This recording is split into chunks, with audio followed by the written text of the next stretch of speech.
মঞ্চৰ এইটো বিংশতিতম প্ৰতিষ্ঠা দিৱস সেই উপলক্ষে আমি এই বিশেষ কাৰ্যসূচী ৰাখিছোঁ। গোটেই অসমত বিজ্ঞান আৰ্হিৰ এটা প্ৰতিযোগিতা হ'ব ছাত্ৰ ছাত্ৰীসকলৰ মাজত।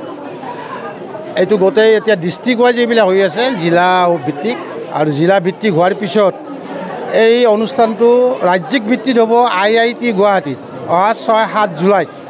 গতিকে ইয়াৰ পৰা আমি প্ৰথম দুটা গ্ৰুপ হ'ব ইয়াত, A গ্ৰুপ আৰু B গ্ৰুপ।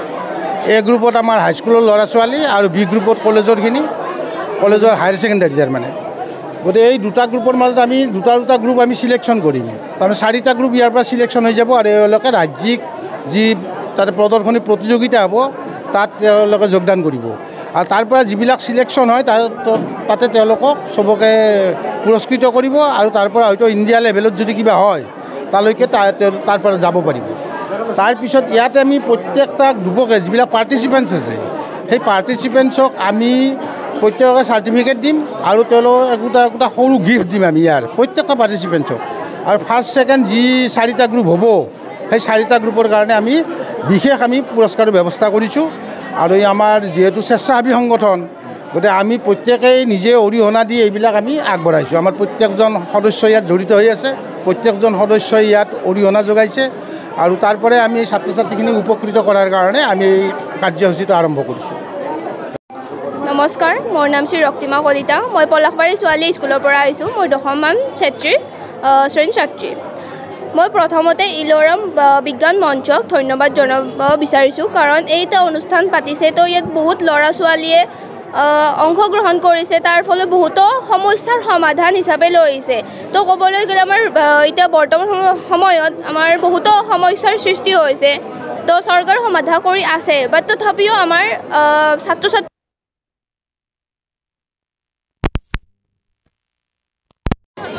শিক্ষা অনুষ্ঠানবিলাকক তো এইবিলাক যেতিয়া হৈ থাকিবতো ভৱিষ্যতে এটা বিজ্ঞানী বা আমাৰ ভাৰতত এটা ভাল বিজ্ঞান ওলোৱাটো সম্ভাৱনা বহুখিনিয়ে আছে। তো আমাৰ সমাধান হিচাপে ধৰ পানীৰ সমস্যাৰ সমাধান ওলাইছে বা কিছুমানে আৱৰ্জনীয় বস্তু বা প্লাষ্টিকৰ সমাধান ওলাইছে। তো তাৰ বাবে আমাৰ বহুতো সমস্যাৰ সমাধান ওলাইছে। তো মই ইলোৰা বিজ্ঞান মঞ্চক এইবাবে মই ধন্যবাদ জনাইছোঁ। আমাৰ বহুখিনিয়ে সুবিধা হৈছে, আমি বহুখিনি শিকিব পাৰিছোঁ, লগতে শিকিব পাৰিছোঁ।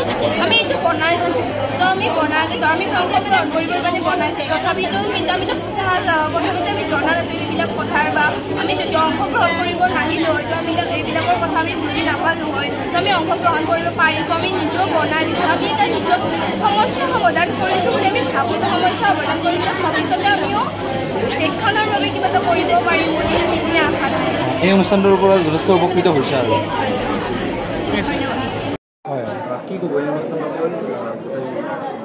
আমি আশাবাদী যে আমাৰ উঠি অহা ল'ৰা ছোৱালীখিনি যাতে মানে বিজ্ঞান মনস্ক হৈ আৰু নতুন উদ্ভাৱন কৰিব পাৰে, সেইটো আশা ৰাখিয়ে আমি আচলতে এই কাৰ্যসূচী গোটেই অসমতে লৈছে।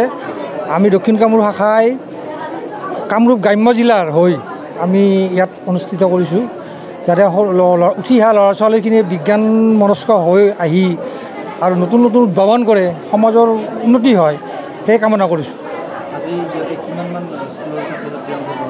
ইয়াত বহুত স্কুলৰ আছে, আমাৰ